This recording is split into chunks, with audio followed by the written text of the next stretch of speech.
नवाजुद्दीन सिद्दीकी की सफलता की कहानी अगर आप सुनोगे ना, तब आपकी आंखों में से आंसू आ जाएंगे कि आखिर इतनी मेहनत कोई बंदा कैसे कर सकता है। भाई इनकी जो बायोग्राफी है ना, वो बाकी एक्टरों से काफ़ी अलग है। अगर आप इस वीडियो को पूरा देखते हो ना, तो आप कभी भी ये नहीं कहोगे कि जब किस्मत मेरे साथ होगी तब मैं जीवन में कुछ अच्छा करूँगा, जब नसीब मेरे साथ होगी तब मैं आगे बढ़ूँगा। नवाजुद्दीन सिद्दीकी ने ना स्ट्रगल के वक्त कुछ दिन ऐसे गुजारे, कुछ महीने ऐसे गुजारे जब ये सुबह भी चाय बिस्किट खा रहे थे और दोपहर को भी चाय बिस्किट खा रहे थे और शाम को भी चाय बिस्किट ही खाकर सो रहे थे। इनका रहना कहीं और था, सोना कहीं और था और खाना पीना कहीं और था। आप समझ सकते हो कि इन्होंने कैसा जीवन उस समय जिया होगा, कितना इन्होंने स्ट्रगल करा होगा। बात करें अगर नवाजुद्दीन सिद्दीकी के बारे में, तो इनका जन्म 1974 19 मई के उत्तर प्रदेश के एक मुजफ्फरनगर जिले में बुढ़ाना गांव में एक मुस्लिम परिवार में हुआ था। और इनका जो परिवार थे वो एक जमींदारी थे, ये जमींदारी फैमिली से बिलोंग करते थे, है ना। देखो लोगों ने छवि इनकी ऐसी बना दी थी कि ये काफी गरीब थे, लेकिन ये उतने भी गरीब नहीं थे। हाँ, इतने भी अमीर नहीं थे, लेकिन ये ठीक ठाक लेवल पे थे। इनका चेहरा देखकर, इनका स्ट्रगल देखकर लोगों ने इन्हें गरीब कहा था, लेकिन ये उतने भी गरीब नहीं थे। नवाज भाई ने जो भी इस फील्ड में स्ट्रगल करा है ना, वो उन्होंने अपने दम पर करा है। उन्होंने घर वालों से 1 रुपया भी नहीं मांगा। शायद ये वजह थी कि इन्होंने इतनी मुसीबतों का इन्हें सामना करना पड़ा। जब इनकी आयु 12-13 वर्ष की थी, तब इनके पिताजी ने इन्हें पहलवानी में भर्ती करवा दी।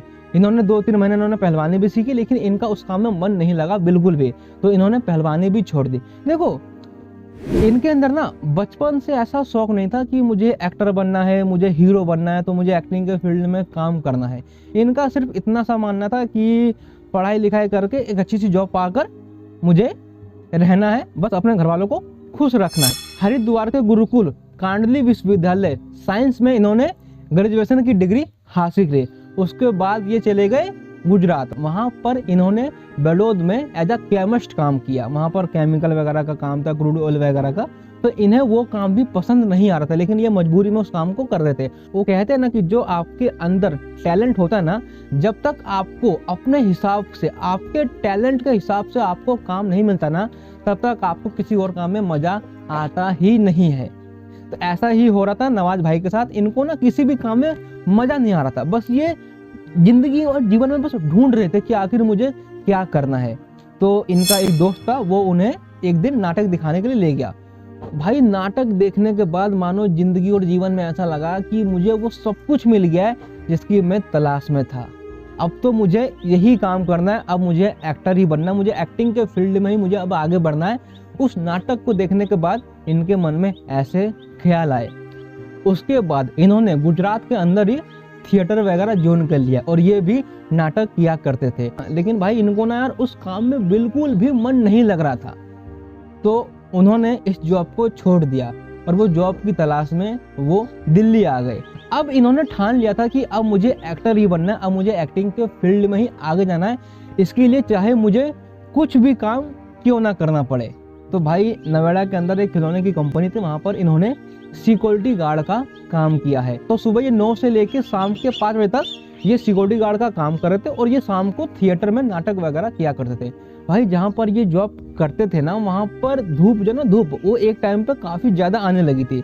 ये काफी कमजोर थे, दुबले पतले थे, तो वो धूप की वजह से ना ये जॉब पे कई बार बेहोश भी हो गए थे। तो एक बार इनके बॉस ने इन्हें देख लिया बेहोश होते हुए, तो इन्हें इस जॉब से भी निकाल दिया गया। जॉब से निकलने के बाद इन्होंने 1993 वाला NSD का बैच ज्वाइन किया। अगर मैं आपको NSD के बारे में बताऊं तो ये इंडिया की नंबर 1 गवर्नमेंट एक्टिंग स्कूल है, जहां पर रहना खाना सब यहीं पे फ्री में होता है। सब आपको गवर्नमेंट देती है, 3 साल का ये कोर्स होता है। अगर आपको इसमें एडमिशन चाहिए तो इसकी जो एलिजिबिलिटी होती है वो होती है कि आपकी आयु कम से कम 18 से लेकर 30 साल के बीच होनी चाहिए और आपकी क्वालिफिकेशन कम से कम ग्रेजुएशन होनी चाहिए और आपने कम से कम 6 नाटकों में काम किया हो। तो अगर आपके अंदर ये चीज़ें होती है तब आप इनका फॉर्म भर सकते हो। फॉर्म भरने के बाद इनकी कुछ वर्कशॉप वगैरह होती है, वर्कशॉप को पास करने के बाद आपको इसके अंदर एंट्री मिलती है। भाई देखो पूरे साल में ना, एक साल के अंदर पूरे ऑल ओवर इंडिया में से ना सिर्फ 26 वैकेंसी निकलती है, तो काफ़ी मुश्किल होता है इसके अंदर एडमिशन पाना। तो नवाज भाई के अंदर ये सारी क्वालिटी थी, उनके अंदर ये सारी चीज़ें थी। इन्होंने थिएटर वगैरह करा था, नाटक वगैरह इन्होंने कर रखा था, तो इनका admission national school of drama में हो गया। 1996 में इन्होंने पास आउट करा। उसके बाद ये 2-3 साल दिल्ली के अंदर ही रहे थे। इनके पास ना भाई कोई भी काम नहीं था, ये थिएटर वगैरह में शो करवाते थे और शो करवाने के इनके कुछ पैसे मिलते थे, कुछ यानी कि सिर्फ पेट भर सके। तो 1999 में इन्होंने एक शो करवाया था, उस शो के इन्हें 2500 रुपए मिले थे और वही 2500 रुपए लेके ये सीधा मुंबई चले गए। देखो, इन्होंने ये सोचा था कि मुंबई में एक्टिंग के फील्ड में ज़्यादा काम होता है, वहाँ पर ज़्यादा मूवी बनती है, वहाँ पर शूटिंग अधिकतर होती है, तो वहाँ पर मुझे जल्दी काम मिल जाएगा और मैं कभी भी खाली नहीं बैठूंगा, मुझे एक्टिंग के फील्ड में काम करने का मौका मिलेगा लगातार। इन्हें ऐसा लगा कि 2-3 महीने के अंदर मुझे काम मिल जाएगा, उसके बाद जो पैसे उधर से आएंगे उससे आगे का जीवन चलेगा। लेकिन किसको पता था कि इन्हें काम 12 साल के बाद मिलेगा। ये ऑडिशन वगैरह काफ़ी दिया करते थे, लेकिन कहीं भी इनका सिलेक्शन नहीं हो रहा था। एक टाइम आने के बाद जो ये दिल्ली से पैसे लेकर आए थे वो पैसे भी खत्म हो गए। तो जिस फ्लैट में ये रह रहे थे उसमें 4 दोस्त थे, तो एक टाइम में आने के बाद ये किराया भी नहीं दे पा रहे थे, तो उन्हें ये फ्लैट भी छोड़ना पड़ा। फ्लैट छोड़ने के बाद इन्होंने एनएसडी के एक सीनियर से बात किया, तो उन्होंने इनसे ये बोला कि आपको मेरे लिए खाना बनाना होगा। अगर आप मेरे लिए खाना बना सकते हो, अगर आप मेरे घर का काम कर लोगे तो फिर आप मेरे कमरे में रह सकते हो। तो इन्होंने ये वाला भी काम किया। इन्होंने ना स्ट्रगल के वक्त इन्होंने बाजारों में धनिया तक बेचा। मैंने आपको बताया ना शुरू में कि इन्होंने कुछ महीने ऐसे दिन गुजारे ना अपने, जब ये रहना कहीं और था, सोना कहीं और था, खाना कहीं और था और पहनना कहीं और हो रहा था भाई, है ना। सुबह चाय बिस्किट खा रहे थे, शाम को चाय बिस्किट, दोपहर को चाय बिस्किट के कुछ महीने इनके ऐसे गुजरे हैं। नवाज भाई आज भी कहते हैं कि 2004 मेरे जीवन का सबसे बुरा साल था, जब मैं कुछ दिन भूखे भी रहा था। जब ये कहीं जाते थे ऑडिशन वगैरह देने के लिए, तो ये सोचते थे कि मैं जा तो रहा हूँ, लेकिन क्या मैं उधर से वापस आ पाऊंगा, मैं कहीं गिर ना जाऊं, मैं कहीं बेहोश ना हो जाऊं, क्योंकि भाई ये काफ़ी कमज़ोर थे और ये काफ़ी भूखे भी रहे हैं कुछ दिन तक। नवाज भाई ने अपने घर वालों से 1 रुपया भी सपोर्ट में नहीं मांगा था। तो ऐसी स्ट्रगल करते मेहनत करते 1999 में इनकी पहली फिल्म आई थी सरफरोश। इसमें जो हीरो थे ना वो थे आमिर खान। इसमें जो इनका किरदार था नवाज भाई का, वो ऐसी चोरी वोरी टाइप का था। तो इनको जेल के अंदर बंद करके इनको पीटते हैं, इनको पूछते हैं कि चोरी किसने की बता। तो इनका काफ़ी छोटा सीन था और बहुत ही कम, ऐसे 30 सेकंड या फिर लगभग 1 मिनट का इनका सीन था। तो वो रोल इनका काफ़ी छोटा था। 1999 से लेकर 2012 तक इनको ना भाई काफ़ी छोटे रोल इन्हें करने को मिला। कभी कभी तो इन्हें भीड़ का हिस्सा बनना पड़ा, जहाँ पर जनता की नज़र भी नहीं जाती है। तो उसी साल इनको एक और फिल्म मिली सूल, जिसमें राजपाल यादव भी इनके साथ में नजर आए थे। तो राजपाल यादव ना कभी इनके टाइम पे रूम पार्टनर थे, ये रूम में साथ भी रहा करते थे। ये कुछ महीने कुछ साल ये साथ भी रहे हैं। 2003 में मुन्ना भाई MBBS में इन्होंने रोल निभाया था। उसके बाद उसी साल 2003 में इनकी एक और मूवी आई थी द बाईपास। इसमें इरफान खान इनके साथ नजर आए थे। लेकिन भाई जितने भी यार इन्हें रोल मिल रहे थे ना, वो काफी छोटे रोल इन्हें मिल रहे थे। 20 सेकंड का, 10 सेकंड का, 15 सेकंड का, लास्ट 1 मिनट का। भाई देखो, छोटे रोल मिलने के पीछे एक वजह ये भी थी कि भाई इनका यार जो था ना कद काठी, हाइट ये इनकी काफ़ी छोटी थी, ये काफ़ी सांवले थे, इनका फेस कट भी उतना अच्छा नहीं था। तो जब भी ये कहीं जाते थे ऑडिशन वगैरह के लिए, तो असिस्टेंट इनको देखकर बोलता था कि भाई तुम क्या हो, तुम एक्टर तो हो नहीं, अपनी शक्ल तो देख लो कम से कम। तो सोचो यार, ये बातें सुन के इनको कितना बुरा लगता होगा, है ना, कि जब इन्हें कोई ये बोलता होगा कि तुम बहुत बुरे दिखते हो यार। लेकिन इन्होंने ना कभी भी अपने आप को डीमोटिवेट नहीं होने दिया, ये हमेशा अपने आप को मोटिवेट करते रहे। भाई इनकी एक्टिंग ना बहुत अच्छी थी, बहुत कमाल की थी, लेकिन जितना बड़ा इनका हुनर था ना, उतना बड़ा इन्हें रोल नहीं मिल रहा था।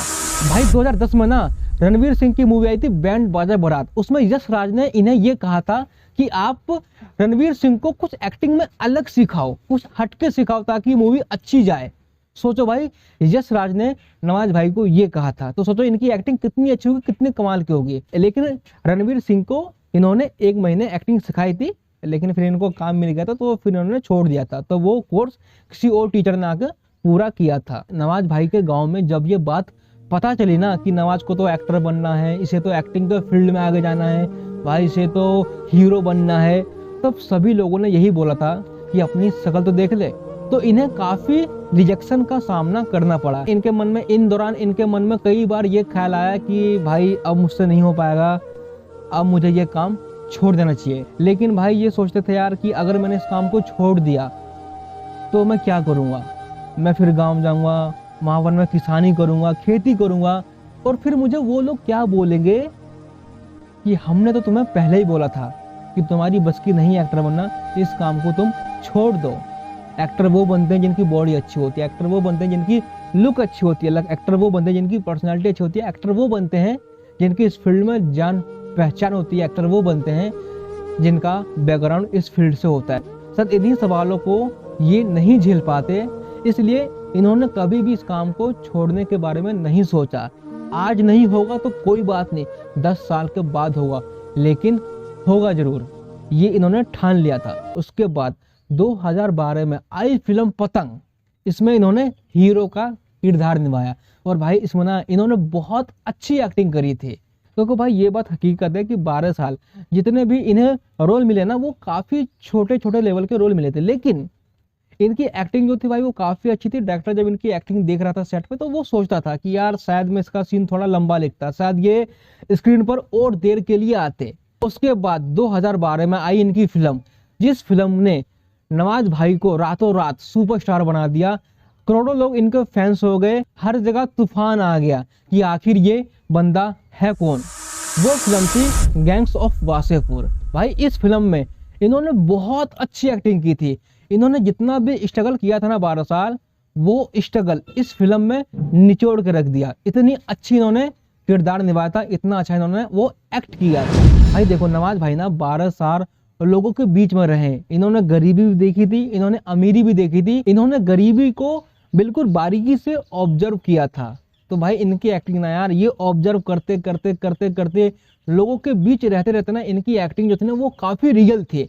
कोई भी इन्हें एक्ट मिल रहा था तो वो उस एक्ट को बहुत अच्छे तरीके से रियल कर पा रहे थे, जो डायरेक्टर बहुत ही खुश हो रहे थे। भाई गैंग्स ऑफ वासेपुर के जो डायरेक्टर थे ना, वो थे अनुराग कश्यप। अनुराग कश्यप की फिल्म में इन्होंने पहले भी काम किया था, लेकिन उस फिल्म में ना इनका जो रोल था वो काफी छोटा था, 2 मिनट का 3 मिनट का लास्ट। लेकिन इनकी एक्टिंग से अनुराग कश्यप काफी ज्यादा प्रभावित हुए थे। इन्होंने इनसे वादा किया था कि नवाज भाई मैं तुम्हें लेके एक दिन फिल्म जरूर बनाऊंगा जिसमें आप हीरो होंगे, और अनुराग कश्यप ने अपना वादा पूरा किया। नवाज भाई ने उसके बाद कई हिट पे हिट फिल्में दी, जैसे कि Kahaani, Manjhi, the mountain man, the lunchbox, the cigarette gum, ऐसी इन्होंने कई हिट पे हिट फिल्में दी एज अ हीरो। भाई आज ना यार ये किसी भी सुपरस्टार से कम नहीं है, इनकी जितनी तारीफ की जाए वो उतना ही कम पड़ेगा। इन्होंने तीनों खान के साथ काम किया, आमिर खान के साथ इन्होंने तलाश मूवी में काम किया था, सलमान खान के साथ इन्होंने बजरंगी भाईजान में काम किया था, और शाहरुख खान के साथ इन्होंने रईस फिल्म में काम किया था। भाई देखो जितने भी यार सफल लोग होते हैं ना, उनमें ना आपको ये 3 क्वालिटी कॉमन देखने को मिलेगी, और ये 3 क्वालिटी ना आपको कहीं भी स्कूल में, कॉलेज में, कहीं भी आपको सिखाई नहीं जाती है। इंसान अपने अंदर लेकर पैदा होता है, वो होता है पागलपन, जुनून और जिद्दी। अगर आपके अंदर भाई ये क्वालिटी है ना, तो फिर आपको कोई भी नहीं रोक सकता जीवन में आगे बढ़ने से। और जितने भी आप सफल लोग देखते हो ना, उनके अंदर भाई ये क्वालिटी कॉमन आपको देखने को मिलेगी। वो जिद्दी होते हैं, वो पागल होते हैं अपने काम के लिए, वो उनके अंदर एक जुनून होता है। नवाज भाई के अंदर एक जिद थी कि अब मुझे इसी काम को करना है। करना क्यों करना है? क्योंकि दुनिया वालों को मुझे गलत साबित करके दिखाना है। तो आई होप दोस्तों आपको ये वीडियो अच्छा लगा हो। अगर अच्छा लगा तो प्लीज एक लाइक कर दीजिए, और हाँ, नवाज भाई से आपको क्या क्या सीखने को मिलता है प्लीज हमें कमेंट बॉक्स में जरूर बताएं। धन्यवाद। जिस चीज का पैशन होता है, जज्बा होता है, अगर आप दिल से चाह लो ना तो पूरी दुनिया झुक जाती है उसके ऊपर। उसको पूरा करने के लिए पूरी कायनात एक हो जाती है कि इस आदमी की जिद के लिए, इस आदमी की जिद के आगे झुकना पड़ेगा, और पूरी दुनिया झुकती है आपकी जिद के आगे। लेकिन आपको जिद्दी होना पड़ता है।